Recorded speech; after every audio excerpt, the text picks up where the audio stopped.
Three, two, one. Good afternoon, everybody. Welcome to the smartest guy in the room, Jerry Dempsey, your host, along with my other host, Matt Smith. What's going on, Matty? I noticed you said good afternoon, not good Saturday morning, like is normally the case. We're doing True. this midweek. Yep, got to knock it out. I got some plans this weekend, and just want to keep it real with our peeps out there. We got a lot of people listening. They depend on our words of wisdom, Matt. So can't let these folks down, right? Yeah, that's scary. New York City, huh? Yeah, I'm meeting up with my brothers a little bit on the impromptu side. I have 5 brothers, 4 of which I actually, interact with on a fairly regular basis. Yeah. We're all kind of still good friends, the typical brother shit, but we're going to get together, eat some dinner. Got a couple of things we're going to knock out in New York City and just have fun. Boys weekend, if you will. Where are they all coming from? Huh? Where are they all coming from? Got one coming from California, one coming from Jersey, somewhere in the swamps, one coming from D.C. I have a brother that's very politically connected, we'll say. Yeah. And then one more coming from your favorite place on this planet, Buffalo. Yeah. Attaboy. I'm going to Buffalo. I'm going to Buffalo tomorrow. Are you? Yeah, I'm doing a book signing on Friday at Turn the Page bookstore in Hamburg, owned by our friend Sal Valvo, former homicide detective turned bookstore owner. Is he a Bob Seger fan? Just curious. I don't know. I don't think so. Oh, there's a song called Turn the Page by Bob Seger. You may have heard it. Yes. Anyway. It wasn't about reading, though. It was about life on the road. Yeah, that's right. Have you ever had long hair? Did I? I just remember the long hair part of that song. A long time ago when I had the ability to grow long hair. But how long are we talking? Down to your ass? No. Middle of your back? No, probably it was past my neck. What do you call it? Your collarbone? I don't know. I used to have one of those hot dog rolls on the back of my neck when I was like a little on the heavy set side. I've since lost it. Hot dog. It looks like a big hot dog bun, like across the back of your neck. You've never seen that on Fat Guys? Have you always had that microphone? Yeah, but I sometimes use it, sometimes don't. What do you think? That's legit. Stepping up. I'm going to see this background. I'm going to scratch this spaceman's nads. There you go. I like it. It's like Futurama or something. I just realized I could do that. Hey, so today, everyone, we have... Our topic is fairly timely or timeless as the world of internet. Matt and I, not to age us, but we were around before the internet was really cranking, as we say. God, I can remember my brother getting a Commodore 64. That was cutting edge technology back in the day. I have a memory of you. When we were in high school, everyone, Matt and I took, I think our senior year, we took a computer class with these brand new Apple IIe, whatever the heck they were called. You remember that class, Matt? Yeah, computer programming. What a nightmare. Was it like Minitab or Basic, or was one of those? Do you remember the program you wrote? I don't. I don't know if it was you or someone else, but we had to write a program and make something happen.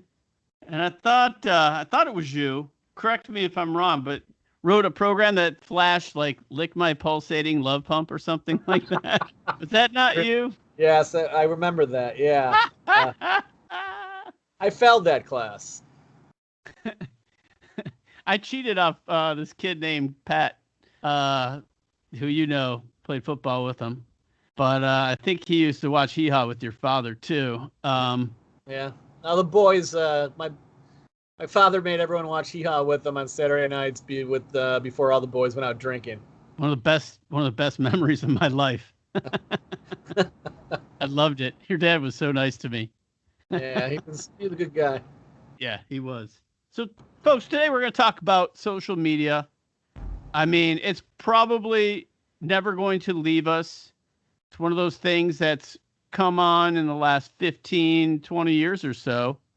And, I've been in technology myself since the 90s. And I don't know that I would ever call myself an early adopter because even though I worked and sold technology most of my adult career, I'm not a big fan of it. And I remember when MySpace first came out, and I think Facebook came out at the same time. And I just remember thinking how stupid and vapid it was.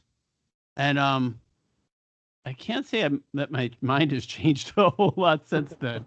Help me out with this. What do you think? MySpace preceded Facebook a little bit by a couple years, but I didn't know about MySpace. I actually learned about it through my kids who were, God, I think my son was maybe 11 or 12 at the time when MySpace came about. I learned about it through him. Being in communications, I was kind of intrigued by it. But I didn't really use MySpace. I just goofed around with it a little bit here and there. I remember I started an account and I had a song on it from the Tragically Hip, and the Tragically Hip band kept taking it down because of copyright. And I was like getting pissed off because they were my favorite band. I'm like, how really? Like, you're patrolling my MySpace account? But it was a novelty. And when Facebook first started, I think I was on Facebook around 2008, 2009. It was kind of a novelty, and everybody was having fun with it. And I did connect with people who I genuinely liked and still like, who I'd lost touch with, and I really liked that aspect of it. But I remember a lot of people who had the same attitude that you did, that it was vapid and so on. But I was just thinking about that recently, that those people who felt that way, they're very heavy users of it now. So it's an interesting evolution. Yeah, I remember from a work point of view, just being very reluctant to want to, I put pictures of my kids and some other dumb things, but mostly I made fun of other people. And yeah. I found it brought out kind of a really bad version of me where I was just a kind of an asshole to people, thinking I was being funny, but at the end of the day, you can overdo anything.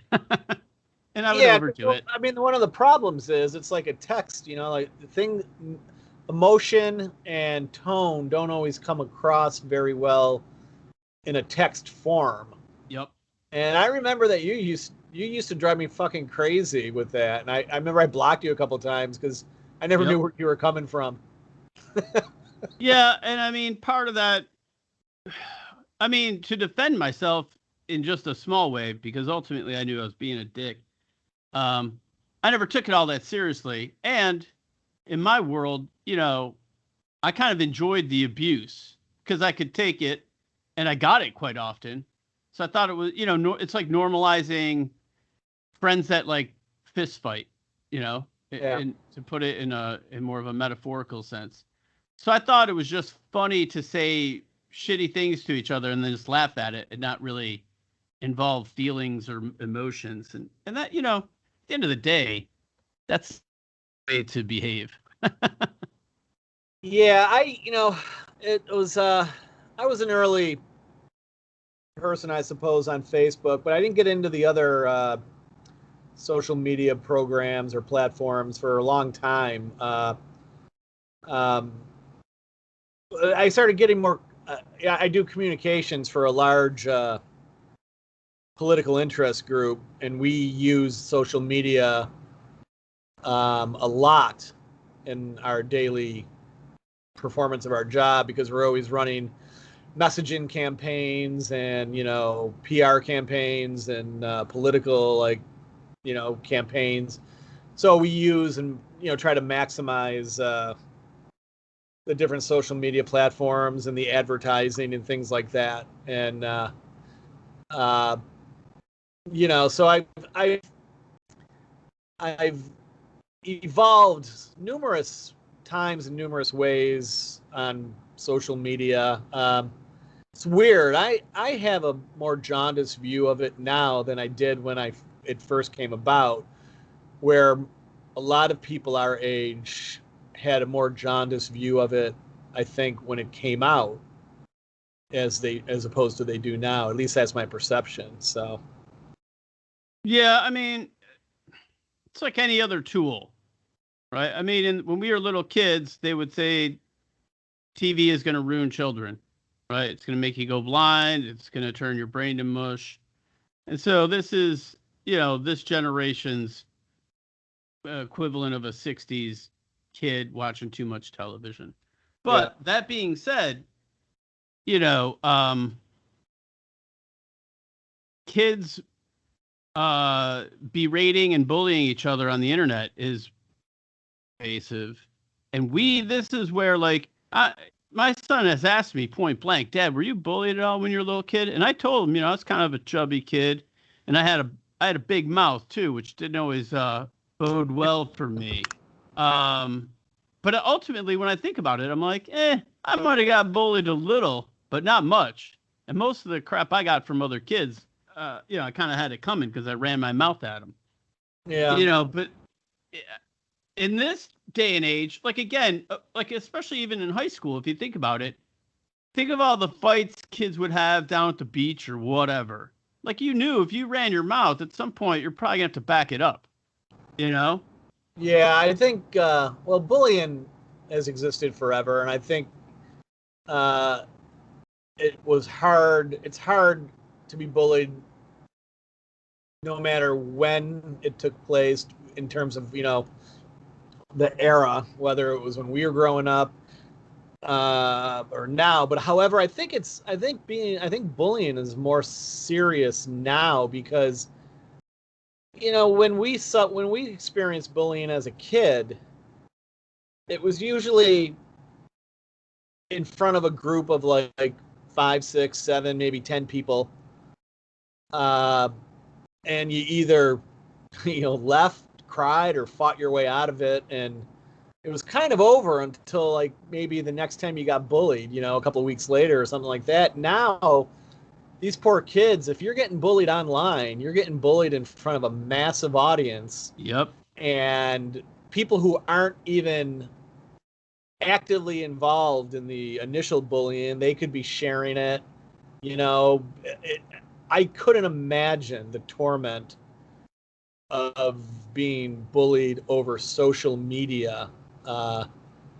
It has to be awful, So, I mean, I really feel for kids, and there have been laws passed, and I think that there should be, I mean, it's a pretty serious thing, and there's a real, it's like anything with the internet, right? There's a positive aspect to it, but there's a real ugly side to it, and unfortunately, I think the ugliness wins out, or at least you hear about the ugliness more than you do the good aspects of social media.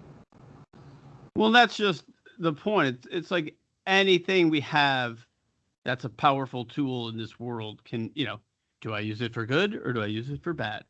Right. And both of my kids, I have a 12-year-old and he has a phone, and he wants nothing to do with social media. That's by his own, desire or lack thereof, or, avoidance. Right. In fact, I mean, he has aspirations of being an actor. He's done some plays and he's auditioned for some stuff on TV and a commercial and stuff.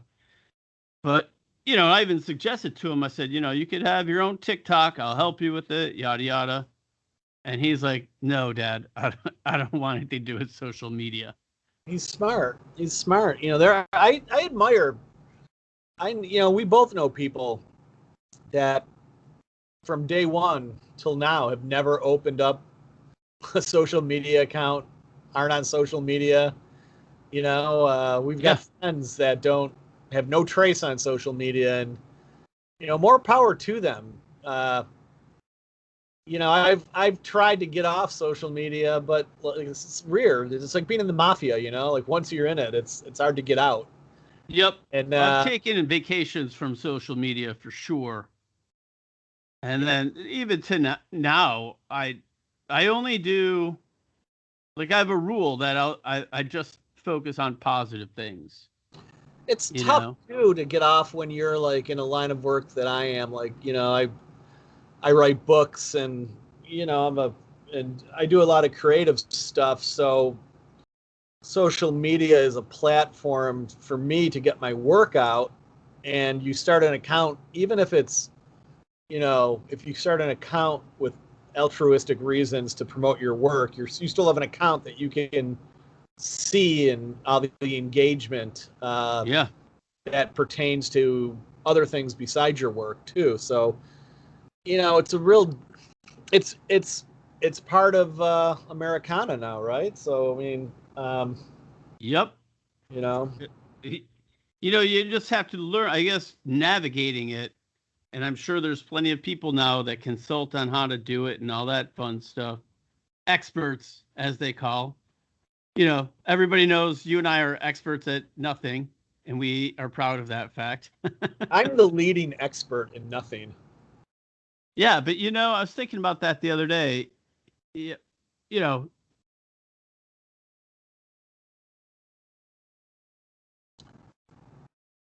I would get out of he throws up there, buddy.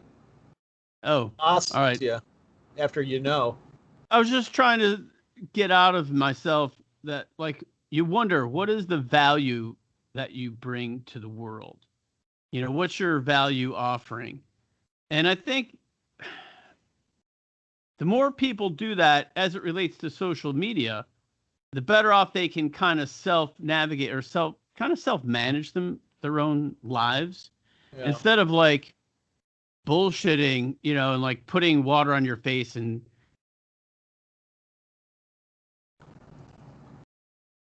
you keep freezing up. It's hey, did I lose you again? You keep freezing up pretty bad, yeah. I don't know what's happening here. How about now? No, it's got to be with your connection. Why does it have to be me?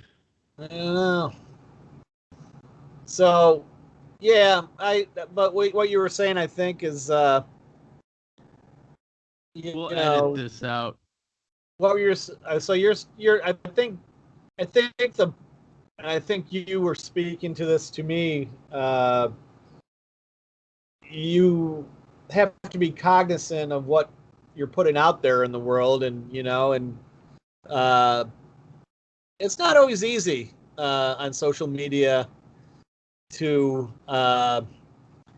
present yourself in a way that everybody understands where you're coming from. I think that's a handicap of it. Well, everyone's trying. It's like everyone's trying too hard, and there's like this weird game of one-upmanship when the reality is you have intrinsic value just being a good person. You don't have to prove anything or show off, like people that get their pictures taken in front of a Lamborghini that's not theirs to impress other people on social media. Like, how awful is that? And then, like, instead of mocking that guy or gal or whatever, you're like, dude, you don't have to do that. People like you just for who you are. You don't need, again, you see these people. I did junior achievement. I volunteer at JA, and for people that don't know what that is, it's they take people from the business world or walks of life and have you teach a class. Could be grade school, could be high school, and they give you like a set curriculum to talk about. But it's usually like economics, financial acumen, all kinds of cool stuff that kids need to know about how to run their lives and how school has helped these adults in life. Right. And, you know, I was doing it one time with another person, and this person just, for about 5 minutes, talked about herself and how great she was. Yeah. And I stood there. I don't think she knew who I was. I think she thought I was a teacher. She just came walking in, didn't prepare any of the material. Now I was prepared to do the whole thing by myself. But I just watched her. I watched all these little kids shut down as she wowed them with all her degrees and the book she's written. She was a performing artist, a musical recorder, and she went on and on and on. And I just thought she should just put this on her Facebook and not even have showed up, because she turned the kids right off. Yeah. I don't know. You know, it's there. One of the things I've come to realize too with social media is, and it's souring me a bit, is the fakeness of it and the image creation. A lot of it has to do, you know, I liked when a lot of the platforms were separate, you know, like Instagram was its own platform and it was, you know, for photos, and then Facebook served a different purpose, you know, and Yep. Twitter served a different purpose. And now, you know, everything has melded together because Facebook owns everything, you know, and now, you know, Instagram now has been permeated with TikTok videos, which in none of all the TikTok videos are just total fucking fiction, you know, and you know, and there's just everyone now is a fashion model on Instagram, you know, or you It's like know, we don't have any shame anymore. yeah, Like, and shaming people is bad, but it's like gone way too far. everyone Like, on I have no shame. everybody on Facebook, you know, this is one thing I've been very careful about lately. Everyone on Facebook has the most perfect marriage. You ever notice that? And then, Yeah, and love it. like the people, not all, because I do have friends who have good marriages who are very happy in their marriage and blah blah blah. But I know an increasing number of people who constantly portrayed their marriage as this storybook dream fantasy marriage, and then you come to find out they're separated or divorced. And I've got some personal friends who have like done that. I can think of one off the top of my head, and I was like shocked because I was like, just judging your life from Facebook the way you presented it, I thought, you know, I thought there was no happier marriage in the world, and I couldn't understand why, you know, my life wasn't like this person's. And I come to find out, if you're talking to this person, just what a nightmare their life was. And I was like, why did you present your life the other way, you know? It's hard, man. People don't want to they want that illusion, you know? They want it so bad, but they won't kind of just go, you know, what's real, and be their own best friend. I don't know. I know people that almost to the opposite of what you just said, like had slug out, drag down fights over the internet. Yeah, yeah, absolutely. Absolutely. And I mean, you know, that's when you just defriend them and you're like, say a prayer or something. Facebook is famous for that. Just Facebook has ruined relationships and friendships, and Yeah. you know, the number of people who were during the Trump administration are like, if you vote this way or if you vote that way, That's my favorite. I love the zero sum. You're either with us or you're the enemy. Unfriend me now over Trump's border policy. It's like, you know, I got a lot of friends who supported Trump, and I could never understand that in my life, but I'm not gonna end friendships with them because, you know, I heard I a gotta lot. tell you something funny. So, like, I like to do things once in a while that I've never done before, just to like do them. Yeah. So about 2 years ago, I've never owned a gun in my whole life. Okay. Okay. So I go to a gun show at, you know, the county fair. And I'm walking around. I don't have a fucking clue what's going on. I go up to try to buy a gun. The guy's like, "You got a permit?" And I'm like, "No." He's like, "You can't buy a gun. Get out of here." I'm like, "Okay." And so I walk around, and as I leave, there's a dude from the NRA. He had a little booth, and he's like, "Fill out a form, and you get a hat." So I'm like, "Cool." So I fill out a form, and I put like my buddy's name and all of my buddy's information on it. Yeah. I didn't put his correct address, but I put his email, so he definitely got an email from them. And I got the hat. So I walk out, put the hat on, I take my picture, and I write like "Sun's out, guns out." I just loaded up on some AR-15s, and I put that on Facebook. I got so much fucking hate, dude. I had to like take it down. Well, I saw you put that. I saw you put that photo on Instagram, and I wanted to punch you. But I didn't know the backstory, and knowing you, the backstory makes perfect sense. So yeah, I had a blast that fucking day. But again, after a while, I was like, "Oh, this isn't funny anymore." Like it was funny for about 10 minutes. Then I saw all the hate, and I was like, "Jesus Christ!" Yeah. Like delete. Lately I only had Facebook for the longest time. I resisted all the other platforms. And then I started getting sick of Facebook over the fights and the fake ways people presented their marriages and things like that. And especially during the Trump administration, I just had to get off it. And then I got into Instagram because I liked the component that there was no real political component. People just posted photos and that was it, and yep. I'm on LinkedIn. I don't understand LinkedIn for the fucking life of me. I don't know what anyone is trying to accomplish there. I don't and that is starting to get overrun with fraud. I'm constantly getting emails now. People who are trying to rope me into their bullshit services, and yeah, I don't know. I know, and they're all bots too, by the way. Yeah. I don't know what LinkedIn is. I don't know what purpose that serves. Lately, my rabbit hole has been Twitter, and I use it mainly to like comment on like hockey because I'm a big hockey fan. But I've finally smartened up and have stayed away pretty much from politics. I'm one of these people who start a Twitter account and then leave it and then start it again and leave it. And this time around, I've wised up and I'm like, stay away from politics. But I commented once on, and this goes back to what you were talking about when you took a photo of your NRA hat, I commented once on this author put something out there about, I can't remember. It was something about the founding fathers, and it was a very wokey type post. Right.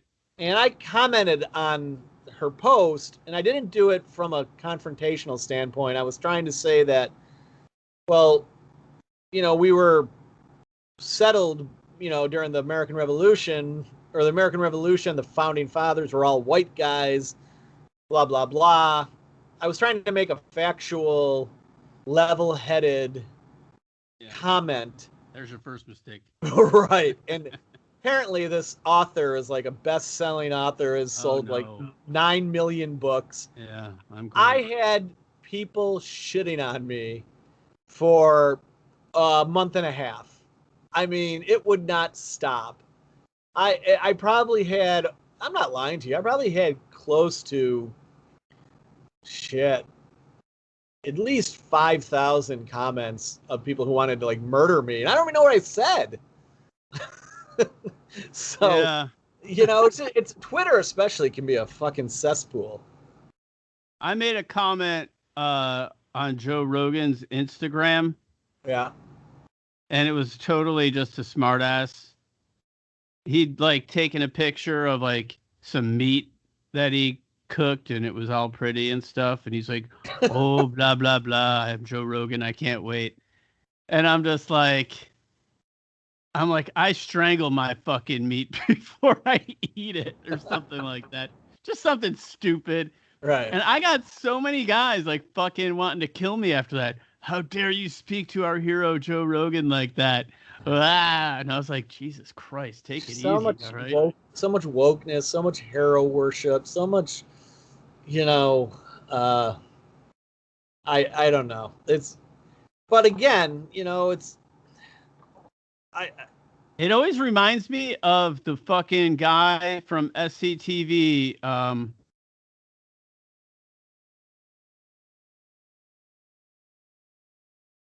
Happy Gilmore. Like, I just pictured there's a million of those guys like protecting every Joe Rogan type out there that will fucking kill you as long as they get to go to Sizzler with Joe Rogan. So, do you know what I'm talking about? Yeah, a little bit off topic, guys. You keep raising your coffee mug, and I see it's got a big G on that, and right. G for Jerry. Is that to signal to everyone else in your house to keep their hands off that mug? This is yours? My coffee mug. There are many like it, but this one is mine. And if you touch it, I will fucking kill you. I'm with you, brother. I've got a whole cupboard in my house that are coffee mugs that only I use, and that I'm the only one allowed to use. No one else is allowed, and there's a whole separate cupboard where everyone else's mugs are. But it's because I'm very particular about the kind of mug I use, the depth, the shape, and when I go to grab said mug, I don't want it being dirty from someone else. Yeah. Who doesn't have... Yeah, and they leave it in the fucking dishwasher, I'll bet, too. Yeah, or in their car. So I got my, various college mugs from my kids' colleges that they got me as gifts that are the right depth, and the great handle. And I got my Sabres mugs and my Manchester United mugs, my Who mug. Those are mine. Just because we share a house doesn't mean we have to share all the fucking property. You are preaching to the choir. Long time ago, I used to live with this fucking guy, okay? He was a good friend of mine. I went out one time because we had these like shitty couches that like we got from our parents or whoever, Goodwill perhaps. Uh-huh. So I bought this new couch and I deemed it the private couch and I wouldn't let the fucker sit on it. Because I came home one time and I saw him eating cereal and there was cereal all over my new fucking couch. I thought I was going to kill him. Well, you know what I do? If there's like something in the house that I like, and I don't want anyone else to touch, especially when it comes to like food or something, I'll hide it. Like if it's brought home from the store and I get my hands on it first, I hide it, and yeah. And so no one else knows it's there. No one else can eat it. And it's not so bad, now because my kids are gone. But especially when my son was home, I'd go to get something that I was looking forward to, and he would eat the whole thing, And yep. So did that as a kid. We'd hide cookies and shit in our. Well, you had. You had. It'd be gone if you didn't. Yeah.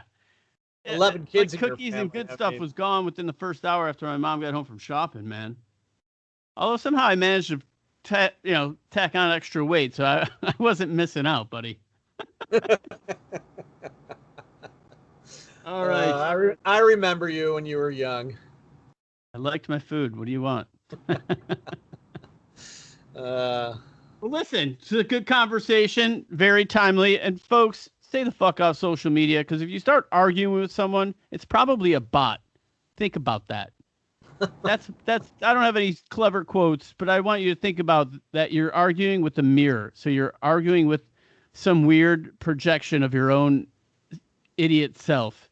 You think about that. So the smartest man in the room, smartest guy in the room today are all the people out there who never started a social media account. I will drink to that. Ever. Have a good time in New York City. Thanks, buddy. Have a good one. Later. Don't get arrested with your brothers. No, sir. No, sir. Good behavior. Bye. Stay free.